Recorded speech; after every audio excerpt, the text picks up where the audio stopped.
आम तृतीय और चतुर्थ अध्याय पढ़ा। यही गोटे रही तृतीय और चतुर्थ अध्याय। साध्य साधन इत्यादि विचार और श्रवण कीर्तन और मननर श्रेष्ठता प्रतिपादन। व्यास कहते सूतंक वचन शुणी महर्षि माने कहले एबे आपण आमको वेदांत सार सर्वस्व अद्भुत शिव पुराण कथा कहतु। व्यास कौन कहते सूतंकर वचन शुणी महर्षि माने कहले जे आमे एबे आपण आमको वेदांत सार सर्वस्व अद्भुत शिव पुराण कथा कहतु। कौन से शिव पुराण आमको से वेदांतर सार सर्वस्व जहाँ शिव पुराण कथा कहुई से विषय आम शुणा आग्रही अच्छे। तेणु शिव पुराण कथा आमको कहतु। सूत कहते आपण समस्ते रोग शोक रहित कल्याणमय शिव को स्मरण करी वेदर सार तत्व प्रकट होता पुराण प्रवर शिव पुराण कथा शुणु। शिव पुराण रे भक्ति ज्ञान और वैराग्य विषय प्रीतिपूर्वक गान करा कौन कह शिव पुराण रे भक्ति ज्ञान और वैराग्य। वैराग्य अर्थ सबुथि प्रति वितृष्णा मनोभाव आसवा। वैराग्य भाव वितृष्णा अर्थ आपणकर मान सम्मान घर प्रतिपत्ति परिवार ये सबुथि प्रति आपणकर मन रे वितृष्णा भाव वैराग्य भाव आसले वितृष्णा भाव आसले कहते आम वैराग्य। शिव पुराण रे भक्ति ज्ञान और वैराग्य विषय प्रीतिपूर्वक गान करा शिव पुराण रे भक्ति अच्छी ज्ञान भी अच्छी और वैराग्य विषय प्रीतिपूर्वक गान करा अति बहुत भल भाव गान करा। वेदांत वेद्य सद्गुरु सद्वस्तुर विशेष रूपे प्रतिपादन होइछि। सद्वस्तु भल वस्तुर विशेष रूप से प्रतिपादन होइछि। चलित कल्परे जेबे सृष्टि कर्म आरंभ होइतिला सेतेबेले 6 कुलर महर्षि परस्पर मध्य वाद विवाद करी कहिले अमुक वस्तु सबुठु श्रेष्ठ। चलित कल्प अर्थ ये कल्प माने मसीहा कह जुग बोली कह केतोटी कल्प अच्छी से विषय मु तो अज्ञ किंतु कल्प बोली एतिकी मु जानिछि जे कल्प ये जुग बोली कह चलित कल्परे जेबे सृष्टिकर्म आरंभ होइतिला चलित जुगरे वर्तमान जुगरे जेबे सृष्टिकर्म आरंभ होइतिला सेतेबेले 6 कुलर महर्षि 6 कुलर महर्षि परस्पर मध्य वाद विवाद करी कहिले माने 6 कुलर महर्षि मध्य वाद विवाद लगिला जे अमुक वस्तु सबुठारु श्रेष्ठ विज्ञानमय अमुक वस्तु श्रेष्ठ नुहे। तेणु एमानक मध्य वाद विवाद लगिला कौन एटा श्रेष्ठ आ जिनस श्रेष्ठ नुहे। सेमानकर एही विवाद बहुत बढ़ीगला। शेष में निज सन्देहर समाधान पाई सृष्टिकर्ता अविनाशी ब्रह्मा को निकट को गले। सेमाने निजर सन्देहर अवसान पाई समाधान पाई सृष्टिकर्ता अविनाशी ब्रह्मा अविनाशी जार विनाश नाही सृष्टिकर्ता ब्रह्मा ब्रह्मा सृष्टि करछन्ती। तेणु तांकर पाखकु गले सबु महर्षि माने 6 कुलर महर्षि माने आ कर जोड़ी विनय पूर्वक कहले हाथ जोड़ी कहले प्रभु आपण समस्त जगत को धारण पोषण करती आपण समस्त को धारण करती पोषण करती आ समस्त कारण मध्य कारण आ समस्त कारणर मध्य कारण सबु कारणर कारण होचंती आपण। आमे जानिबाकु चाहूचु जे समस्त तत्वर ऊर्ध्वरे जे परात्पर पुराण पुरुष अछंती से किए। तेणु 6 कुलर महर्षि जाई पचारले प्रभु सृष्टिकर्ता ब्रह्मा को जाई पचारले हे प्रभु आपण तो सबु जगत को सृष्टि करछंती आपण तो सर्व कारणर कारण एथरा हमकु कहंतु सर्व समस्त तत्वर ऊर्ध्वरे केउ परात्पर महापुरुष अछंती पुराण पुरुष किए से अछंती। ब्रह्मा कहले जेउठारु मन समेत बाणी तांकु पाई न पारी फेरी आसे तथा जहांठारु ब्रह्मा विष्णु रुद्र इंद्र समेत समस्त जगतभूत और इंद्रिय गण प्रथमे प्रकट होइछि सेही देवता होछंती महादेव। ब्रह्मा कौन कहले जेउठारु मन समेत बाणी तांकु पाई न पारी फेरी आसे। तेणु एठी कौन कहछि जहांक पाखरु मन फेरी आसे आउ तांकु पाई न पाई बाणी मध्य फेरी आसे आउ जहांठारु ब्रह्मा विष्णु रुद्र इंद्र समस्ते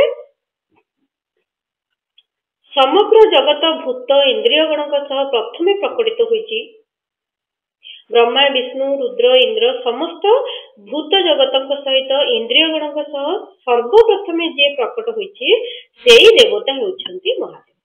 तेणुठी कौन कहुच्छी ब्रह्मा कौन कहले जो मन बाणी से सबू न पाई फेरी आसे ब्रह्मा विष्णु रुद्र इंद्र समेत जगत भूत इंद्रिय गण प्रथमे जे प्रकट होइछि समस्त जी आग प्रकट होती सी देवता होती महादेव।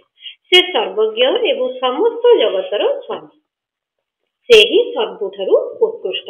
तेणु एटी छकुलर महर्षि जेतेबेले ब्रह्मा को जाई पचारे ब्रह्मा सेतेबेले बुझेदेले जे महादेव होउछन्ति सबुठारु उत्कृष्ट बा भल श्रेष्ठ भक्ति बल ही तांकर साक्षात्कार होइଥାଏ। तेणु एटी कौन कहछि भक्ति बल रे तांकर साक्षात्कार होइଥାଏ। यदि आपण माने भक्ति करिवे ताले तांकर साक्षात्कार संभव होइता तांको देखि हुई। अन्य कोनोसी उपाय रे केउठी तांकर दर्शन मिलेनी अन्य कोनोसी उपाय कल मध्य से तांकर दर्शन दियंते नाही। रुद्र हरि हर तथा अन्यान्य देवेश्वर सदा उत्तम भक्ति भाव रे तांकर दर्शन पाइबाकू लालायित रुहंती।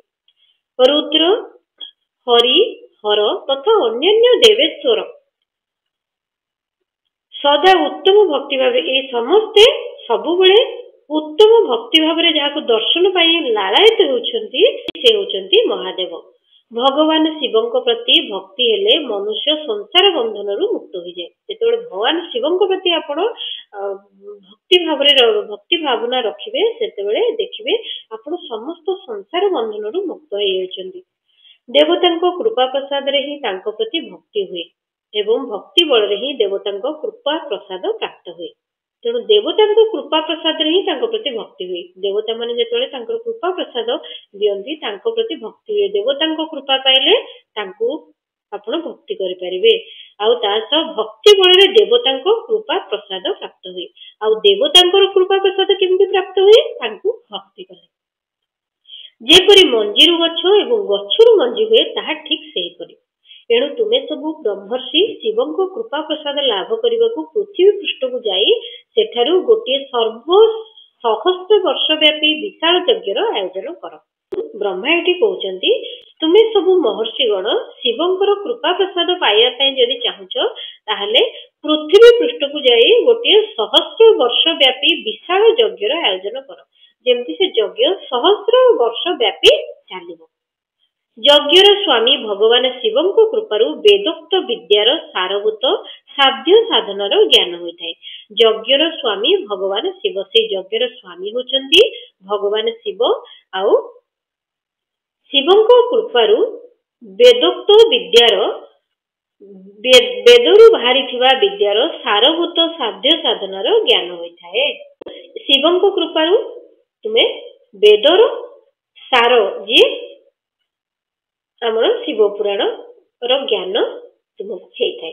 शिव पद प्राप्ति ही साध्य शिवंको सेवा ही साधन तथा तांकरी प्रसाद रु जो व्यक्ति नित्य नैमित्तिक इत्यादि फल रु निष्पृह हो जाए से ही साधक। शिव पद प्राप्ति ही साधन शिव पद प्राप्ति करबा हमरो साध्य। शिवंको सेवा ही साधन शिवंको सेवा ही करबा हमरो काम्य तथा तांकरी प्रसाद रु जो व्यक्ति नित्य नैमित्तिक इत्यादि तांको प्रसाद रु जो व्यक्ति नित्य सबुदिने निष्पृह हो जाए से ही साधक। आउ वेदोक्त कर्मर अनुष्ठान करी जे वेदरु तैयारी कर्म वेदोक्त कर्म वेद भली जो माने कर्म करती सही कर्मर अनुष्ठान करी ताहार महान फल को शिवंको चरण रे समर्पित कर देबा ही परमेश्वरंकर प्राप्ति। तेणु वेदोक्त कर्मर अनुष्ठान करी वेद भली कर्मर वेद परी कर्मर अनुष्ठान करी ताहार महान फल को शिवंको चरण रे समर्पि देबा शिवंको चरण रे अर्पण करबा ही परमेश्वरंकर प्राप्ति। तेणु परमेश्वर एई भाबरे मिल जाई थांती ताहा ही सालोक्यादि कर्म रे प्राप्त हेउथबा मुक्ति। ए सालोक्यादि कर्मर अर्थ कोन आपण माने जदि जानिथिबे निश्चित मते कमेंट रे जणाइबे। सालोक्यादि अर्थर कर्मर अर्थ कोन। सालोक्यादि क्रम भक्ति अनुसार ही समस्त को उत्कृष्ट फल प्राप्ति हुए। ସେହି ଭକ୍ତିର ଅନେକ ପ୍ରକାର ସାଧନ ରହିଛି, ତାକୁ ସାକ୍ଷାତ ମହେଶ୍ୱର ହିଁ ପ୍ରତିପାଦନ କରୁଛନ୍ତି। ସେହି ଭକ୍ତିର ଅନେକ ପ୍ରକାର ଫଳ ରହିଛି, ଅନେକ ପ୍ରକାର କେମିତି ତାକୁ ସାଧନ କରାଯାଏ ସେ ସବୁ ବହୁତ ପ୍ରକାର ଅଛି। ଆଉ ସେଇ ଭକ୍ତି ପାଇଲେ ହିଁ ଆମକୁ ଭକ୍ତି ଅନୁସାରେ ହିଁ ସମସ୍ତଙ୍କୁ ଉତ୍କୃଷ୍ଟ ଫଳ ପ୍ରାପ୍ତି ହୁଏ। ତାକୁ ମହେଶ୍ୱର ସାକ୍ଷାତ ମହେଶ୍ୱର ଅର୍ଥାତ ସାକ୍ଷାତ ମହାଦେବ ହିଁ ପ୍ରତିପାଦନ କରିଛନ୍ତି ବା ପ୍ରମାଣିତ କରିଛନ୍ତି। ସେଥିମଧ୍ୟରୁ ମୁଁ ସାରଭୂତ ସାଧନକୁ ସଂକ୍ଷିପ୍ତ ଭାବରେ କହୁଛି। ସେଥିମଧ୍ୟରୁ ମୁଁ ଗୋଟିଏ ସାଧନ ସାରଭୂତ ସାଧନ ସେ ବିଷୟରେ କହୁଛି। କର୍ଣ୍ଣ ଦ୍ୱାରା ଭଗବାନଙ୍କର ନାମ ଗୁଣ ଓ ଲୀଳାର ଶ୍ରବଣ, ବାଣୀ ଦ୍ୱାରା ସେମାନଙ୍କର କୀର୍ତ୍ତନ ଏବଂ ମନ ଦ୍ୱାରା ସେଗୁଡ଼ିକର ମନନ, ଏଇ ତିନୋଟିକୁ ମହାନ ସାଧନ କୁହାଯାଇଛି। ତାହେଲେ ମହାନ ସାଧନ କାହାକୁ କୁହାଗଲା? କର୍ଣ୍ଣ ଦ୍ୱାରା ଭଗବାନଙ୍କର ନାମ ଗୁଣ ଲୀଳାର ଶ୍ରବଣ, ଆଉ ବାଣୀ ଦ୍ୱାରା ସେଗୁଡ଼ିକର କୀର୍ତ୍ତନ ଏବଂ ମନ ଦ୍ୱାରା ସେଗୁଡ଼ିକର ମନନ, ଅର୍ଥାତ୍ ସେଗୁଡ଼ିକ ପୁଣି ଥରେ ମନେ ପକେଇବା, ମନରେ ସେଗୁଡ଼ିକର ରଖିବା ଆଉ ମନେ ପକେଇବା, ଏ ତିନୋଟିର ଭାବନାକୁ କୁହାଯାଇଛି ମହାନ ସାଧନ। ତାତ୍ପର୍ଯ୍ୟ ହେଲା ମହେଶ୍ୱରଙ୍କ ଗାଥା ହିଁ ଶ୍ରବଣ, କୀର୍ତ୍ତନ ଓ ମନନ କରିବାର ଯୋଗ୍ୟ। ଏହି ଶ୍ରୁତି ବାକ୍ୟ ମଧ୍ୟ ଆମ ସମସ୍ତଙ୍କ ପାଇଁ ପ୍ରମାଣ ଅଟେ। ତେଣୁ ଏହି ଶ୍ରୁତି ବାକ୍ୟ ଅର୍ଥାତ୍ ଶ୍ରୁତି ଅର୍ଥ ଶୁଣିବା, ଶୁଣିବା ବାକ୍ୟ, ଏହି ଶ୍ରୁତି ବାକ୍ୟ ଅର୍ଥାତ୍ ଶୁଣିଥିବା ବାକ୍ୟ ଆମ ସମସ୍ତଙ୍କ ପାଇଁ ପ୍ରମାଣ ଅଟେ। ଯଦି ଆପଣମାନେ ସମସ୍ତ ମନୋରଥ ସିଦ୍ଧି କରିବାକୁ ଚାହୁଁଛନ୍ତି, ତେବେ ଏହି ସାଧନ ଦ୍ୱାରା ପରମ ସାଧ୍ୟକୁ ପ୍ରାପ୍ତ ହୁଅନ୍ତୁ। ଅର୍ଥାତ୍ ଆପଣଙ୍କ ମନରେ ଯଦି କୌଣସି ଇଚ୍ଛା ଅଛି, କୌଣସି ଅଭିଳାଷ ଅଛି, ତାହେଲେ ଏହି ସାଧନ କରନ୍ତୁ। କୋଉ ସାଧନ ସେଟା? ଭଗବାନଙ୍କ ନାମ ଗୁଣ ଲୀଳାର କୀର୍ତ୍ତନ କରିବା, ଶ୍ରବଣ କରିବା ଆଉ ତାକୁ ମନେ ପକେଇବା, ଏଇ ହଉଛି ମହାନ ସାଧନ। ୟାକୁ ଯଦି ଆପଣ ମନ ଭିତରେ କରିପାରିବେ, ତାହେଲେ ଆପଣ ସବୁ ପ୍ରକାର ଜିନିଷ ପାଇପାରିବେ, ଯାହା ବି ଚାହୁଁଛନ୍ତି ମନୋରଥ ସିଦ୍ଧି ହେଇପାରିବ। ଲୋକେ ପ୍ରତ୍ୟକ୍ଷ ବସ୍ତୁକୁ ଆଖିରେ ଦେଖି ସେଥିରେ ପ୍ରବୃତ୍ତ ହୁଅନ୍ତି, ମାତ୍ର ଯେଉଁ ବସ୍ତୁକୁ କଦାପି ପ୍ରତ୍ୟକ୍ଷ ଦେଖାଯାଇ ନଥାଏ, ତାକୁ ଶ୍ରବଣେନ୍ଦ୍ରିୟ ଦ୍ୱାରା ଶୁଣି ବା ଜାଣି ମନୁଷ୍ୟ ତାହାକୁ ପାଇବାକୁ ଚେଷ୍ଟା କରେ। ଲୋକେ ପ୍ରତ୍ୟକ୍ଷ ବସ୍ତୁକୁ ଆଖିରେ ଦେଖି ସେଥିରେ ପ୍ରବୃତ୍ତ ହୁଅନ୍ତି। ଲୋକେ ଯେତେବେଳେ କୌଣସି ଜିନିଷ ଆରମ୍ଭ କରନ୍ତି, ସେତେବେଳେ ପ୍ରତ୍ୟକ୍ଷ ଭାବରେ ମାନେ ସିଧା ଭାବରେ ତାଙ୍କୁ ଦେଖିକିରି ଆରମ୍ଭ କରନ୍ତି, କିନ୍ତୁ ମାତ୍ର ଯେଉଁ ବସ୍ତୁକୁ କଦାପି ପ୍ରତ୍ୟକ୍ଷ ଦେଖାଯାଇ ନଥାଏ, ଯେଉଁ ବସ୍ତୁ କଦାପି ଆପଣ ଦେଖିନଥାନ୍ତି, ତାହାକୁ ଶ୍ରବଣେନ୍ଦ୍ରିୟ ଦ୍ୱାରା ଶୁଣି, ତାକୁ କାନ ଦ୍ୱାରା ଶୁଣି ମନୁଷ୍ୟ ତାହାକୁ ପାଇବାକୁ ଚେଷ୍ଟା କରେ। ତେଣୁ ପ୍ରଥମେ ସାଧନ ହେଲା ଶ୍ରବଣ। ତେଣୁ ଯାହାକୁ ଆମେ ଜମା ଦେଖିନେ, ତା ବିଷୟରେ ଆମେ ଯଦି ଶୁଣିକିରି ଆମେ କୌଣସି କଥା ପାଇବା ପାଇଁ ଚେଷ୍ଟା କରିବା, ସେଇଟା ହଉଛି ପ୍ରଥମେ ସାଧନ। ଯାହାକୁ ଆମେ ଦେଖିନଥିବା, ତା ବିଷୟରେ କେବଳ ଶୁଣିଥିବା, ତାକୁ ଯଦି ପାଇବା ପାଇଁ ଚେଷ୍ଟା କରିବା, ସେଇଟା ହଉଛି ଆମର ପ୍ରଥମ ସାଧନ। ଶ୍ରବଣ ଦ୍ୱାରା ଗୁରୁ ମୁଖରୁ ତତ୍ତ୍ୱକୁ ଶୁଣି ଶ୍ରେଷ୍ଠ ବୁଦ୍ଧି ବିଦ୍ୱାନ ମନୁଷ୍ୟ ଓ ଅନ୍ୟ ସାଧନ କୀର୍ତ୍ତନ ଓ ମନନକୁ ସିଦ୍ଧ କରିବା ଉଚିତ। ତେଣୁ ଶ୍ରବଣ ଦ୍ୱାରା ଶୁଣିଥିବା କଥା ଦ୍ୱାରା ଗୁରୁ ମୁଖରୁ ତତ୍ତ୍ୱକୁ ଶୁଣି ଶ୍ରେଷ୍ଠ ବୁଦ୍ଧି ବିଦ୍ୱାନ ମନୁଷ୍ୟ, ଶ୍ରେଷ୍ଠ ବୁଦ୍ଧିର ବିଦ୍ୱାନର ମନୁଷ୍ୟ, ଯିଏ ମନୁଷ୍ୟ ସେ ଶ୍ରେଷ୍ଠ ବୁଦ୍ଧି ସମ୍ପନ୍ନ ବିଦ୍ୱାନ ମନୁଷ୍ୟ ଅନ୍ୟ ସାଧନ କୀର୍ତ୍ତନ ଓ ମନନକୁ ସିଦ୍ଧ କରିଦେବା ଉଚିତ। ତେଣୁ ଏଠି କଣ କୁହାଯାଉଛି? ଶ୍ରବଣ ଦ୍ୱାରା ଗୁରୁ ମୁଖରୁ ତତ୍ତ୍ୱକୁ ଶୁଣି, ଗୁରୁମାନଙ୍କ ଦ୍ୱାରା କହିଥିବା କଥାକୁ ଶୁଣି ଯେତେବେଳେ ଶ୍ରେଷ୍ଠ ବୁଦ୍ଧି ସମ୍ପନ୍ନ ବିଦ୍ୱାନ ମନୁଷ୍ୟ ଅନ୍ୟ ସାଧନ କୀର୍ତ୍ତନ ମନନ ପର୍ଯ୍ୟନ୍ତ ଏହି ସାଧନକୁ ଭଲ ଭାବରେ ସାଧିତ କରିପାରେ, ଏଇ ଜିନିଷଟାକୁ ଭଲ ଭାବରେ ନିଜ ମନ ଭିତରେ ସାଧନକୁ ଆଣିପାରେ, ସେତେବେଳେ ସାଲୋକ୍ୟାଦି କ୍ରମରେ ଭଗବାନ ଶିବଙ୍କର ସଂଯୋଗ ପ୍ରାପ୍ତ ହୁଏ। ସେତେବେଳେ ତାଙ୍କୁ ଭଗବାନ ଶିବଙ୍କୁ ମିଳିଯାଏ। ପ୍ରଥମେ ସମସ୍ତ ଅଙ୍ଗର ରୋଗ ନଷ୍ଟ ହୋଇଯାଏ, ତାପରେ ସମସ୍ତ ପ୍ରକାର ଲୌକିକ ଆନନ୍ଦ ମଧ୍ୟ ବିଲୀନ ହେଇଯାଏ। ପ୍ରଥମେ କଣ ହୁଏ? ସମସ୍ତ ଅଙ୍ଗର ରୋଗ ନଷ୍ଟ ହୁଏ। ଯାହା ଯଦି ଆପଣଙ୍କୁ ରୋଗ କିଛି ହେଇଛି, ତାହେଲେ ସେ ରୋଗ ମଧ୍ୟ ନଷ୍ଟ ହବ। ଆଉ ସମସ୍ତ ପ୍ରକାର ଲୌକିକ ଆନନ୍ଦ ମାନେ ଆମ ଭିତରେ ଯାହା ବି ଆମର ଭୌତିକ ସୁଖ ଅଛି, ଆମେ ଘର କରିବା, ଗାଡି କରିବା, ଆମ ମନ ଭିତରେ ଯାହା ସବୁ ଅପୂରଣୀୟ ଇଚ୍ଛା ଅଛି, ସେ ସବୁ ଆନନ୍ଦ, ସେ ସବୁର ଆନନ୍ଦ ମିଳିବ। ଆଉ କିଛିଟା ମଧ୍ୟ ଭିତରେ ଲୌକିକ ଆନନ୍ଦ ଅଛି, ସେ ଆନନ୍ଦ ମଧ୍ୟ ବିଲୀନ ହେଇଯାଏ। ସେ ଆନନ୍ଦ ମଧ୍ୟ ଆପଣଙ୍କୁ କିଛି ଲାଗେନି, ଅର୍ଥାତ୍ ଆପଣଙ୍କୁ ସେ ଇଚ୍ଛା ବି ଆଉ କେବେ ବି ମନକୁ ଆସିବନି। ଭଗବାନ ଶିବଙ୍କ ପୂଜା, ତାଙ୍କର ନାମ ଜପ, ତାଙ୍କର ଗୁଣ ରୂପ ବିଳାସ ଓ ନାମ ବିଷୟରେ ଯୁକ୍ତି ପରାୟଣ ଚିତ୍ତ ଦ୍ୱାରା ଯେଉଁ ନିରନ୍ତର ପରିଶୋଧନ ବା ଚିନ୍ତନ ହୁଏ ତାକୁ ମନନ କୁହାଯାଏ। ତାହେଲେ ମନନ କାହା କୁହନ୍ତି?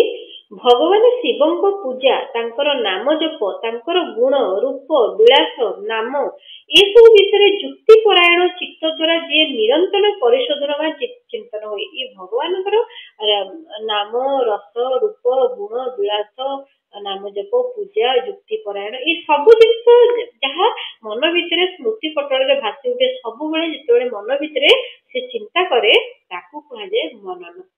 ତାହା ମହେଶ୍ୱରଙ୍କର କୃପା ଦୃଷ୍ଟି ଦ୍ୱାରା ହିଁ ଉପଲବ୍ଧ ହୁଏ। ଯଦି ମହେଶ୍ୱରଙ୍କର କୃପା ଦୃଷ୍ଟି ଥିବ, ମହେଶ୍ୱରଙ୍କର ଆଶୀର୍ବାଦ ରହିବ, ତାହେଲେ ଆପଣ ତାକୁ ପାଇପାରିବେ। ତାହାକୁ ସମସ୍ତ ଶ୍ରେଷ୍ଠ ସାଧନ ମଧ୍ୟରେ ପ୍ରଧାନ କୁହାଯାଇଛି। ତେଣୁ ତାକୁ ସମସ୍ତ ସାଧନ ମଧ୍ୟରେ, ସମସ୍ତ ଶ୍ରେଷ୍ଠ ସାଧନ ମଧ୍ୟରେ ଯାହା ଯାହା ଜିନିଷ ଆମର ଶ୍ରେଷ୍ଠ ଜିନିଷ, ସେ ସବୁ ଶ୍ରେଷ୍ଠ ସାଧନ ମଧ୍ୟରେ ଏଇଟାକୁ ମଧ୍ୟରେ ପ୍ରଧାନ କୁହାଯାଇଛି ହଉଛି ମନନ। ସୁତ କହୁଛନ୍ତି ମୁନୀଶ୍ୱର ଗଣ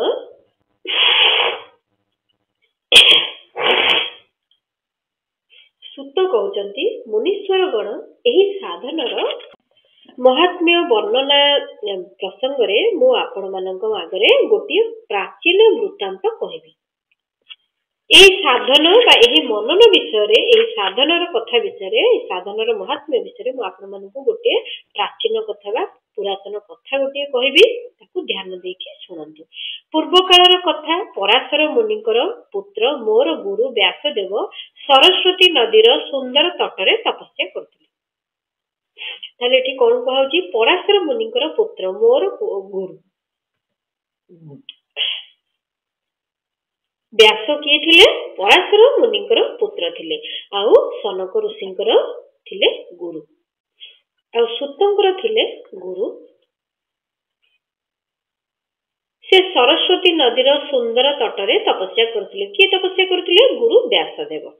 ଦିନେ ଅକସ୍ମାତ୍ ଭଗବାନ ସନତ କୁମାର ସୂର୍ଯ୍ୟତୁଲ୍ୟ ତେଜସ୍ୱୀ ବିମାନରେ ଆସି ସେଠାରେ ପହଞ୍ଚିଲେ।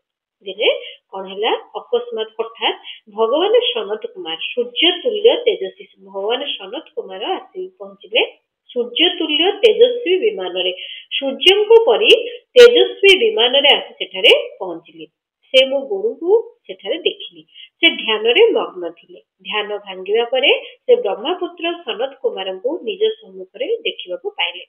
ସନତ କୁମାର ତାହେଲେ କିଏ? ବ୍ରହ୍ମାଙ୍କର ପୁତ୍ର। ବ୍ରହ୍ମାଙ୍କ ପୁତ୍ରକୁ ଯେତେବେଳେ ସେଠି ବ୍ୟାସଦେବ ଦେଖିଲେ, ସେତେବେଳେ ତାଙ୍କ ଯେତେବେଳେ ଧ୍ୟାନ ଭାଙ୍ଗିଛି, ସେତେବେଳେ ବ୍ରହ୍ମପୁତ୍ର ସନତ କୁମାରଙ୍କୁ ସେ ଦେଖିଲେ, ନିଜ ସମ୍ମୁଖରେ ଦେଖିବାକୁ ପାଇଲେ। ତାଙ୍କୁ ଦେଖି ସେ ଧଡ଼ପଡ଼ ହୋଇ ଉଠି ତାଙ୍କ ଚରଣରେ ପ୍ରଣାମ କଲେ। ତାଙ୍କୁ ଯେତେବେଳେ ସେ ଦେଖିଲେ, ସାଙ୍ଗେ ସାଙ୍ଗେ ଉଠିକି ପ୍ରଣାମ କଲେ, ଆଉ ତାଙ୍କୁ ଅର୍ଘ୍ୟ ପ୍ରଦାନ କଲେ। ତାଙ୍କୁ ଅର୍ଘ୍ୟ ପ୍ରଦାନ କଲା ଅର୍ଥ ଏଠି ଆଳତି କରିବ, ଆଳତି କଲେ। ପୁଣି ଦେବତାଙ୍କର ଯୋଗ୍ୟ ଆସନ ଅର୍ପଣ କଲେ। ଦେବତାଙ୍କର ଯାହା ବି ଯୋଗ୍ୟ ସେ ଆସନ ତାଙ୍କୁ ଅର୍ପଣ କଲେ, ତାଙ୍କୁ ବସିବା ପାଇଁ କହିଲେ। ଏହାପରେ ସନତ କୁମାର ପ୍ରସନ୍ନ ହୋଇ ବିନୀତ ଭାବରେ ଦଣ୍ଡାୟମାନ ବ୍ୟାସଙ୍କୁ ଗଭୀର ବାଣୀରେ କହିଲେ। ସନତ କୁମାର ପ୍ରସନ୍ନ ହୋଇ, ସନତ କୁମାର ଖୁସି ହୋଇ ବିନୀତ ଭାବରେ ଦଣ୍ଡାୟମାନ ବ୍ୟାସଙ୍କୁ ଗମ୍ଭୀର ବାଣୀରେ କହିଲେ। ସନତ କୁମାର ଅତି ଖୁସି ହୋଇ ଠିଆ ହେଇଥିବା ବ୍ୟାସଙ୍କୁ ଗମ୍ଭୀର ବାଣୀରେ କହିଲେ, ଧୀର ବାଣୀରେ କହିଲେ ଯେ ମୁନି, ତୁମେ ସତ୍ୟର ଚିନ୍ତନ କର। ସେଇ ସତ୍ୟ ହେଉଛନ୍ତି ଭଗବାନ ଶିବ। ତେଣୁ ସନତ କୁମାର କଣ କହିଲେ ବ୍ୟାସଙ୍କୁ? ତୁମେ ସତ୍ୟର ଚିନ୍ତନ କର, ଆଉ ସେଇ ସତ୍ୟ ହେଉଛନ୍ତି ଭଗବାନ ଶିବ। ସେ ତୁମ ସାକ୍ଷାତକାରର ବିଷୟ ଦେବେ। ଭଗବାନ ଶିବଙ୍କ ଚରିତ୍ରର ଶ୍ରବଣ କୀର୍ତ୍ତନ ଓ ମନନକୁ ମହତ୍ୱର ସାଧନ ବୋଲି କୁହାଯାଇଛି। ତେଣୁ ତମେ ସତ୍ୟ ଭଗବାନ ଶିବଙ୍କର, ତେଣୁ ସେଇ ସତ୍ୟ ହେଉଛନ୍ତି ଭଗବାନ ଶିବ। ସନତ କୁମାର ବ୍ୟାସଙ୍କୁ କଣ କହିଲେ? ହେ ମୁନେ, ତୁମେ ସତ୍ୟର ଚିନ୍ତା କର, ଆଉ ସେଇ ସତ୍ୟ ହେଉଛନ୍ତି ଭଗବାନ ଶିବ। ସେ ତୁମ ସାକ୍ଷାତକାରର ବିଷୟ ହେବେ, ଅର୍ଥାତ୍ ସେ ତୁମକୁ ସାକ୍ଷାତକାର କରିବେ ବା ସେ ତୁମକୁ ଦର୍ଶନ ଦେବେ। ଭଗବାନ ଶିବଙ୍କ ଚରିତ୍ରର ଶ୍ରବଣ କୀର୍ତ୍ତନ ମନନକୁ ମହତ୍ତର ସାଧନ ବୋଲି କୁହାଯାଇଛି। ତେଣୁ ଭଗବାନଙ୍କ ଶିବଙ୍କର ଚରିତ୍ରର ଶ୍ରବଣ କରିବା, କୀର୍ତ୍ତନ କରିବା ଏବଂ ମନନ ମହତ୍ତର ସାଧନ ବୋଲି କୁହାଯାଇଛି। ए तीनोटी वेद सम्मत ए तीनोटी कौन वेद सम्मत वेद परी वेद सह समान पूर्व काल मु अन्यान्य साधनर भ्रमरे पड़ी बुलु बुलु जाई मंदिराचल पहुंचली। सनक कुमार कौन कहते मु पूर्व काल अन्यान्य साधनर भ्रमरे पड़ी बुली बुली जाई मंदराचल पहुंचली सेठारे तपस्या कली। तापरे महेश्वर शिव को आज्ञा भगवान नंदिकेश्वर सेठाकू आसिले। भगवान महादेव पठेले क्या नंदिकेश्वर आसिले तांकर मो प्रति बहुत दया आला। समस्त साक्षी तथा शिवगण स्वामी नंदिकेश्वर मते स्नेहरे मुक्तिर उत्तम साधन उपदेश देवाक जाय कहले भगवान शंकर कथा श्रवण कीर्तन और मनन हेउछि वेद सम्मत साधन अर्थात मुक्तिर साक्षात कारण। एठी मु जते बेले सनक कुमार कौन कहउचंती मु अन्य साधन रे भ्रमरे पड़ी बुलु बुलु जायकि मंदराचल रे पहुंचली आ सेठारे तपस्या कली। सेठारे महेश्वरंकर आज्ञा पाई कि नंदिकेश्वर निजे आस्थिले आ मो प्रति तांकर बहुत दया हैला आ से मते कहले जे भगवान शंकरंकर कथा जदि श्रवण करिवो कीर्तन करिवा मनन करिवो ताले वेद सम्मत साधन आ मुक्तिर साक्षात आपण करि परिबो। अर्थात आपण ताले शिवं को पाई परिबो बा साक्षात करि परिबो। तेणु ब्रह्म तुमे श्रवणादि तीनोटी साधन अनुष्ठान कर। तुमे श्रवणादि तीनोटी साधन तेणु तुमे श्रवण करिबा जेउ साधन रे केवल श्रवण करा जे सुना जाए सेही भली साधन अनुष्ठान कर। व्यासदेव को बारंबार एहिपरि कही अनुगामी समेत ब्रह्मपुत्र सनत कुमार परम सुंदर ब्रह्मधाम को बाहुरी गले। व्यासदेव को यही कथा बारंबार कहले और निजर अनुगामी सहित ब्रह्मपुत्र सनत कुमार ब्रह्मा पुत्र सनत कुमार कौन कले परम सुंदर ब्रह्मधाम को पड़े फेरीगले। पूर्व काल वृत्तांत मु संक्षेप तुम आगे वर्णना करती। मो पूर्व काल सब कथा जानी तेणु तुम आगे वर्णना करदी। ऋषि माने कहले हे सुत महाभाग श्रवणादि तीनोटी साधन को आपण मुक्तिर उपाय बोली कहले। तेणु ऋषि माने पचारे हे सुत महाभाग श्रवणादि तीनोटी साधन ये सब श्रवण कर तीनोटी साधन को आपण मुक्तिर उपाय बोली कहले। किंतु जे ए तीनोटी साधन कर असमर्थ हम से क्यों उपाय अवलंबन कर मुक्त हम। अर्थात जदि जी शुणी पारिबनी जे श्रवण करि पारिबनी से ताले कोन करिवो से भगवान को पाया पे कोन करिवो केउ साधनभूत कर्म द्वारा बिना प्रयत्न रे अनायास मोक्ष मिल पारिवो केउ साधन कले बिना कर्म करी बिना चेष्टा रे ताको मोक्ष मिल पारिवो। ए कथा ऋषि माने कहउछंती सुतंग। तेणु ये रहिला हमर अध्याय 3 और 4 एठी भगवान शिवंकर महादेवंकर कथा एटी वर्णित होछि। महादेवंकर कथा महादेवंकर पूजा आ व्रत महादेवंकर श्रवण कीर्तन चरित्र श्रवण ये सब जिनस एटी वर्णना होछि। तेणु ये गले अध्याय 3 और 4। तेणु ए पर्यंत जब मो वीडियो आपको भल लगुच ताले वीडियो गोटे लाइक करेंगे चैनल को सब्सक्राइब करेंगे आ निजर जो मैंने आध्यात्मिक स्तर रे जो मैंने अच्छे जो मैंने पुराण पढ़िया भल पाँच शुणा भल पाँच निश्चय ये वीडियो शेयर करूँ आ वीडियो को गोटे लाइक निश्चय करूँ। आपका खाली आम भगवान शिवंकर लिंग पूजा तथा साकार विग्रह पूजार रहस्य कौन महत्व कौन जाना केउ स्थान भगवान शिवंकर लिंग पूजा आरंभ है केबे भगवान शिव लिंग द्वारा पूजा पाइले आ विग्रह पूजार रहस्य कौन आ